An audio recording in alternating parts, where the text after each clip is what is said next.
Good morning, everyone.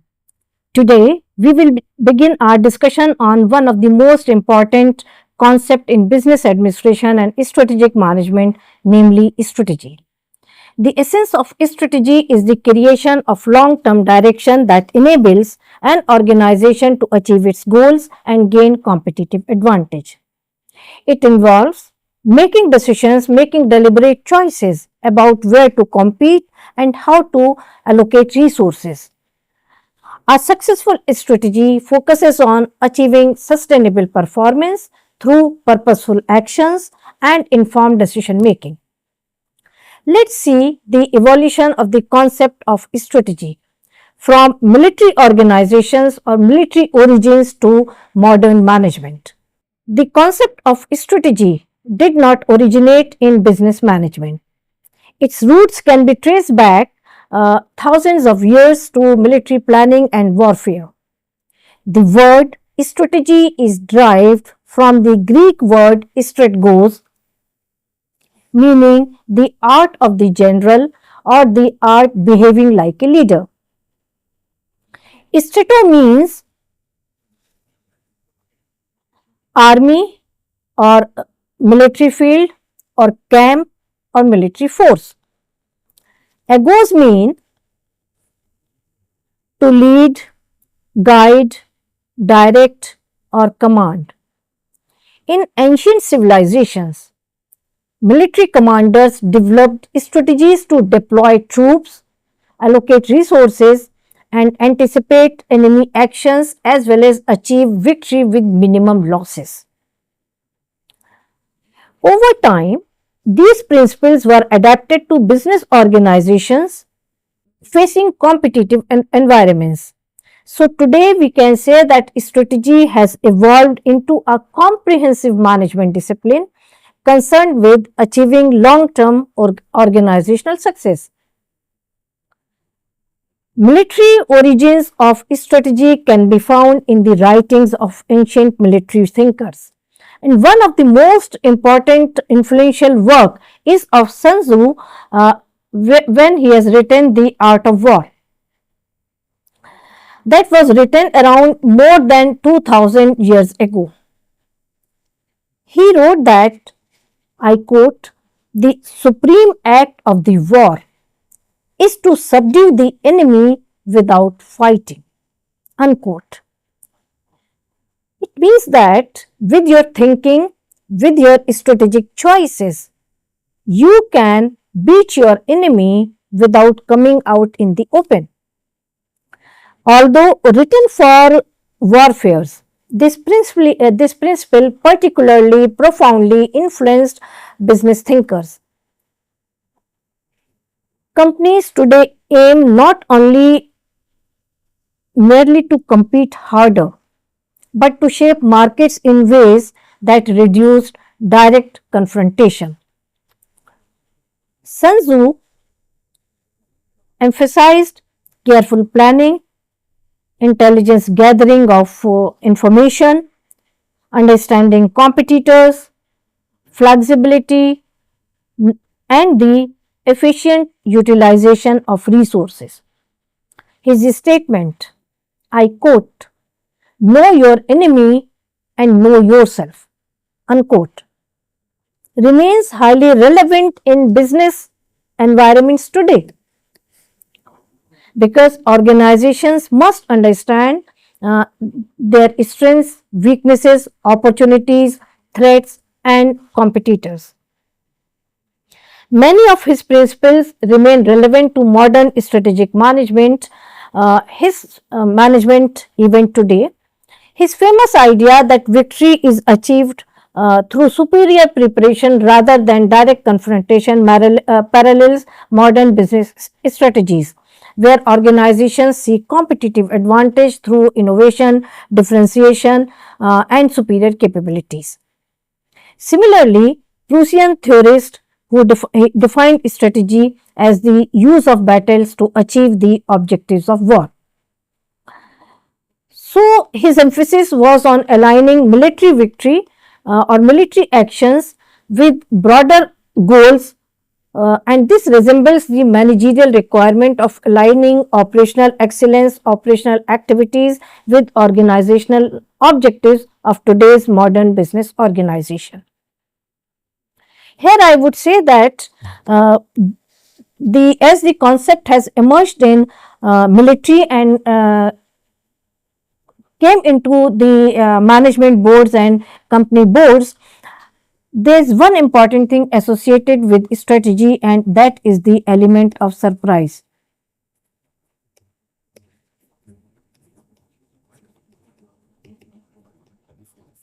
So, you have to make your actions or you have to formulate your strategies in such a way that your competitors are not able to anticipate it.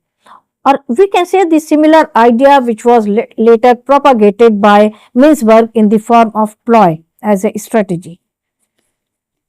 Another thing I would say here is that in case of military strategy, the basic assumption is conflict. But in the case of business strategy, the basic assumption is competition.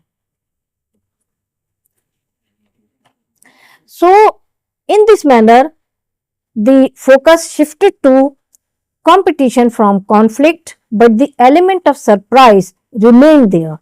And the companies which are able to understand this particular, they are able to have this particular perspective of surprise, often very rarely come out with open strategies. The transition from military strategy to business strategy began during the Industrial Revolution, when organizations became larger and more complex. As companies expanded, as firms expanded, managers faced challenges similar to military commanders with respect to allocating resources, coordinating activities, responding to competitors, and achieve long-term objectives. So, during the early 20th century, I would say, management scholars began applying military concepts to business administrations. However, strategy was not yet considered as a separate field of management. Most organizations focused on operational efficiency, production management, and financial control. The modern concept of business strategy emerged after World War II, when organizations faced increasingly competitive and dynamic environments.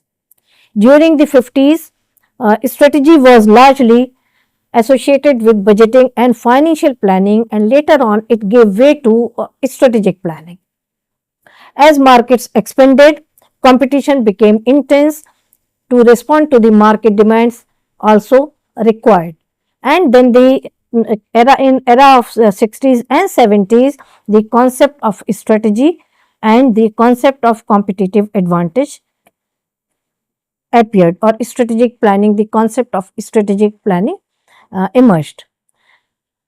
So, after that, managers began examining future trends, market opportunities, and growth prospects. Management scholars have defined strategy in different ways. Alfred Chandler defined strategy as the determination of long-term goals and objectives along with the allocation of resources required to achieve them. This definition highlights that organizations cannot achieve major objectives without committing resources such as money, people, technology, and time. Michael Porter, who had a lot of contribution in strategic management and particularly strategy and how the competition is faced and fought and won. So, Michael Porter described strategy as creating a unique and valuable position by performing activities different from competitors. According to Porter, competitive advantage emerges when an organization does something unique that competitors find difficult to create and difficult to imitate. For instance, consider how low cost airlines and premium airlines serve different customer segments using different strategic orientations or strategic approaches. On the other hand, Glueck defined strategy as unified, comprehensive and integrated plan that ensures organizational objectives are achieved. This definition emphasizes coordination and alignment.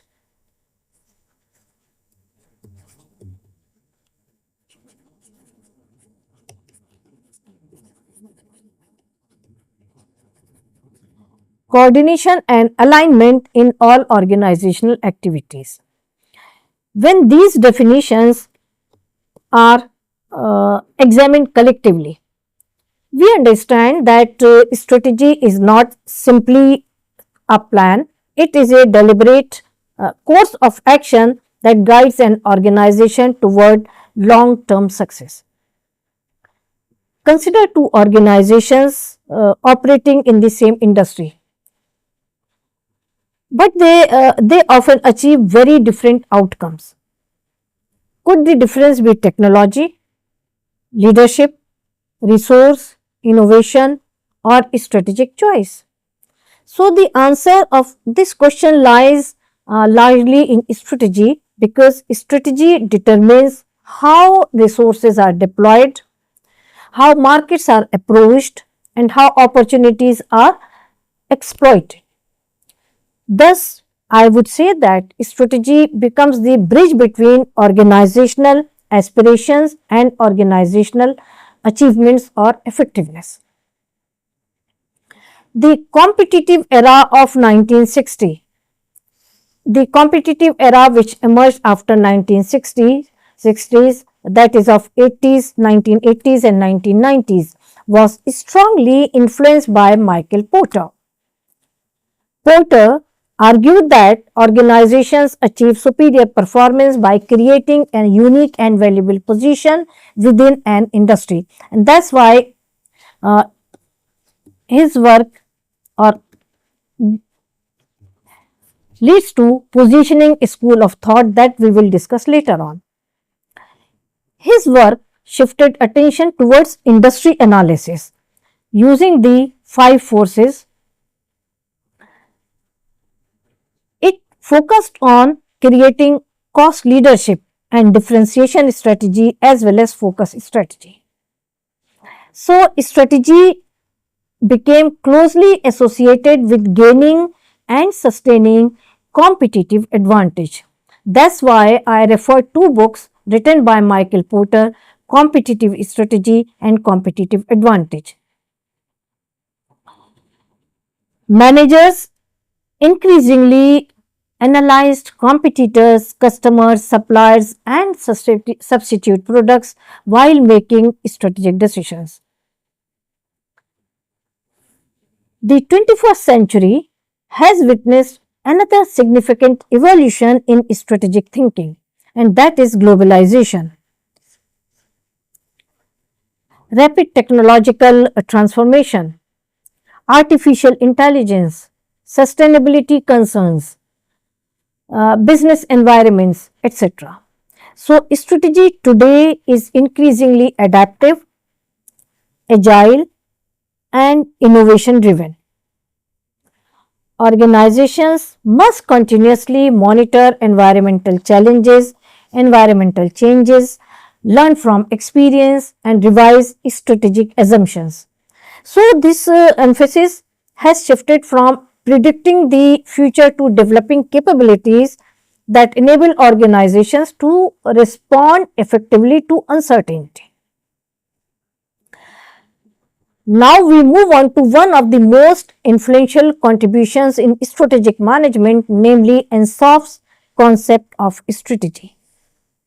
Iger Ansoff proposed that strategy can be understood through four major dimensions, that is,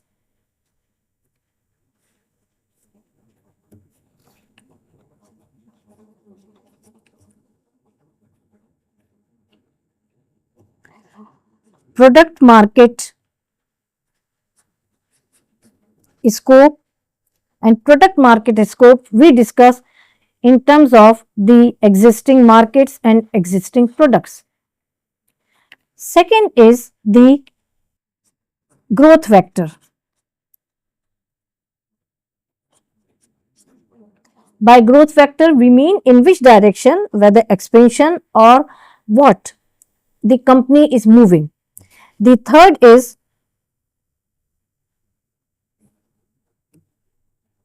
competitive advantage.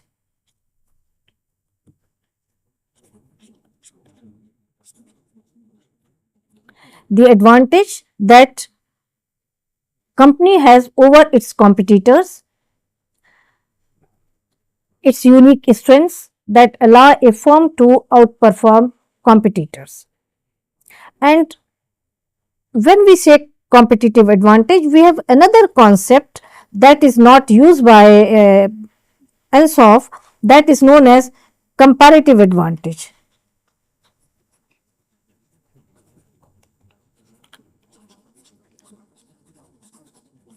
Comparative advantage is not associated with strategy of the company. Comparative advantage is associated with the actions of the country vis-a-vis the other countries. So, that is a slightly different concept which is often discussed in international business. Here we are concerned with the competitive advantage, because competitive advantage is the company's way of beating the competition. On the other hand, comparative advantage is associated with nation's ability to produce goods or services at a lower opportunity cost than others, or than other countries. The third one is the fourth one is the synergy, which represents the additional value created when different parts of an organization work together effectively. So, these four dimensions, namely product market scope, growth vector, competitive advantage and synergy, provide managers a structured framework of strategic thinking and decision making. Imagine a company deciding whether to introduce a new product, enter a market,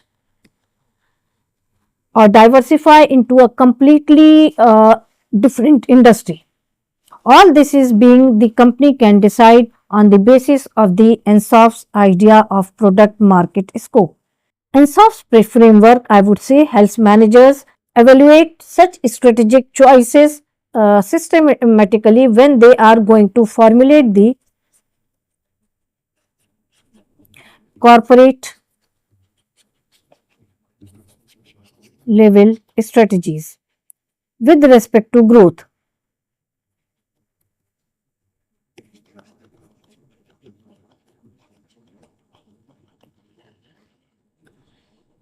So, I would say that rather than making choices based solely on intuition, managers can analyze opportunities using logical and structured approaches as provided by Ansoff, and later on we will talk about certain approaches provided by Portal, Hamel, Barney and many other thinkers, Kaplan and Norton, etc.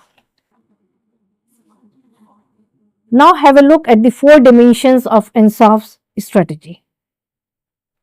Ansoff's central idea was that strategy should define the relationship between products and markets. According to Ansoff, organizations grow by making choices regarding existing and new products as well as existing and new markets. So, this perspective provides a systematic way to identify growth opportunities and future business orientations and directions. Product market scope serves as the common thread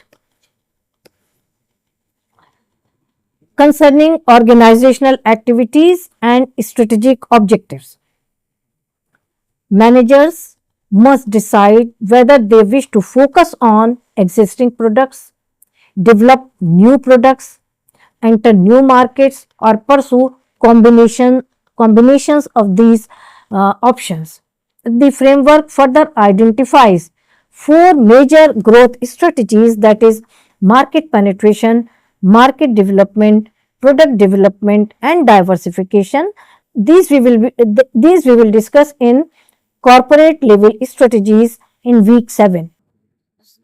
Growth vector, on the other hand, is associated with this product market scope. So, the product market scope is leading to the growth vector, that is whether it should be the growth strategy, retrenchment strategy or the stability strategy. And when we combine these two, we are able to get the competitive advantage. So, companies judiciously integrate product market scope to enter into a new market or to pursue growth for its business to attain competitive advantage, that is an advantage over the competitors with respect to the resources, capabilities, abilities, skills, competencies, the actions, etc., or the strategy formulation, etc. And the fourth one is the concept of synergy, which says that all these should be synergized together in such a way, coordinated and integrated in such a way that the ultimate effect is more than the sum of each one separately. So, the idea of synergy is that 1 plus 1 is more than 2 and it applies here also. So, if all these three are utilized judiciously, integrated, coordinated, a synergy will be created. Reliance Industries provides an excellent example of diversification through its various businesses in the process of expansion. Let me ask you, which strategy involves the highest risk and why? Is it entering into a related kind of business,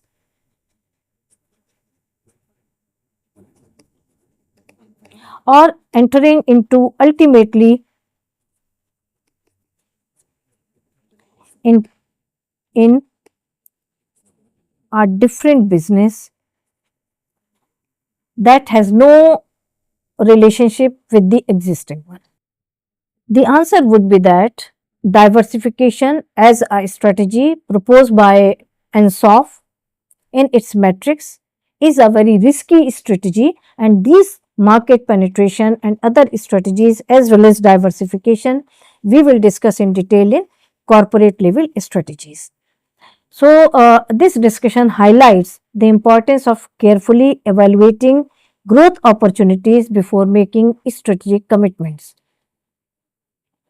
Another important contribution of Ansoff is the concept of gap analysis, and from there he talks about the synergy. So, gap analysis identifies the difference between organization's current performance and its desired future position. Managers must determine how to bridge this gap through strategic initiatives, investments and organizational changes. For example, suppose a company currently generates revenue of 1000 crore rupees but aims to achieve 2000 crore rupees within next 5 years. The difference between current and desired performance, or this particular gap, represents a strategic gap that requires deliberate action and thoughtful thinking or strategic decision making with respect to future growth and future markets. Ansoff also emphasized the importance of synergy, and that synergy, as we talked earlier, also is coming from this gap analysis and all those three factors which we discussed earlier. So, synergy would be occurring when the combined performance is more than the individual activities basically. We can take the example of Tata Group that demonstrates synergy through its shared brand reputation, managerial expertise, organizational capabilities, best talent in the company, identification of the right market at the right time, etc. When customers trust the Tata name, multiple Tata companies benefit from that position perspective or that positive perspective. The Ansoff matrix therefore becomes a valuable strategic decision making tool to assess risk. Managers can identify opportunities and allocate resources by understanding this particular concept, that uh, product market scope, growth vector, competitive advantage, gap analysis, synergy, all are integrated and coordinated with each other. Now, very briefly, I will talk about the introduction to strategic management, and in the next uh, classes or next week classes, we will discuss strategic management in detail. Strategic management can be defined as the process of formulating and executing actions that enable organizations to achieve long-term objectives.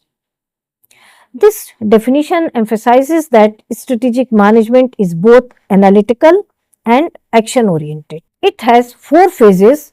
The process begins with understanding fundamental questions such as what business the organization is in and what purpose it seeks to fulfill. Managers then engage in environmental analysis to identify opportunities, threats, strengths, and weaknesses.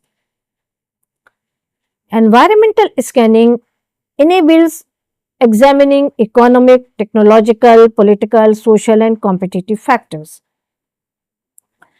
After analysis comes strategy formulation, where managers select appropriate course of action or formulate different strategies at different levels of the organization, namely corporate level, business level, functional level, and after that operational level strategy. After formulating the strategy, the right execution has to take place, and there the next phase of strategic management comes, that is implementation. Implementation follows formulation and involves converting plans into operational realities, or the right execution has to take place at different levels of the organization.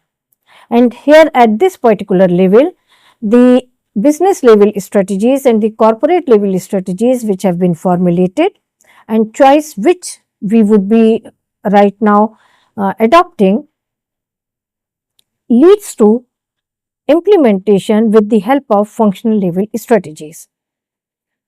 After that, evaluation and control or continuous monitoring goes on, identification of the gap, and try to find out whether the strategic implementation is moving in the right direction or not, and whether it is providing the desired results or not. So, managers continuously monitor outcomes, compare results with objectives, and make necessary corrections or adjustments. So, we can consider the strategic management process similar to planning a long journey. Organizations also plan a long journey using the concepts of strategic management, namely identifying vision, mission, purpose, then assessing the environment, then formulating the strategies, then implementing the strategies, and evaluating the performance. We will discuss this process of strategic management in week 2. Now, that is when we have started discussing the strategic management as a course under business administration, and this course I would be offering in 60 weeks. A question comes to my mind, that what are there certain fundamental questions related to strategic management? This is my own understanding, that strategic management revolves around 5 fundamental questions that guide organizational thinking and decision making. So, the first question is, what is our business? Which defines the organizational boundaries and activities. The second question is, what is our purpose? Which reflects vision, mission, and long term aspirations of the company, or ultimate strategic intent of the company. The third question is, what is our positioning? It concerns positioning of the company, meaning how the company wishes to be perceived relative to competitors. The fourth question is, on what competitive advantage and what unique strength distinguish the organizations from rivals. And the fifth question is, without which all these things would not be achieved, that is, what are our resources which examine capabilities, core competencies, and which are used to execute strategy. So without resources, without resources, strategy will remain an aspiration only. These questions appear simple, but they require deep reflection and strategic insight, and that we would be discussing in coming weeks. For example, consider a smartphone manufacturer. Its business may involve communication technology, its purpose may involve connecting people globally, its positioning may emphasize innovation, its competitive advantage may arise from design excellence, and its resources may include technology, talent, and brand reputation. So ultimately, these 5 questions provide a foundation for effective strategic decision making. So we conclude today's discussion where I would say that strategy is a multidimensional approach. We talked about strategy from military to boardrooms or military to business organizations. Then I also discussed Ansoff's framework with respect to product market scope, growth vector, competitive advantage, and synergy, and the 5 fundamental questions which provide us the complete course content in strategic management area. That's all for today. A few references have been given. You can go through these references. Michael Porter's quote that says, the essence of strategy is choosing what not to do. It is also very important what we don't have to do to be effective. Thank you.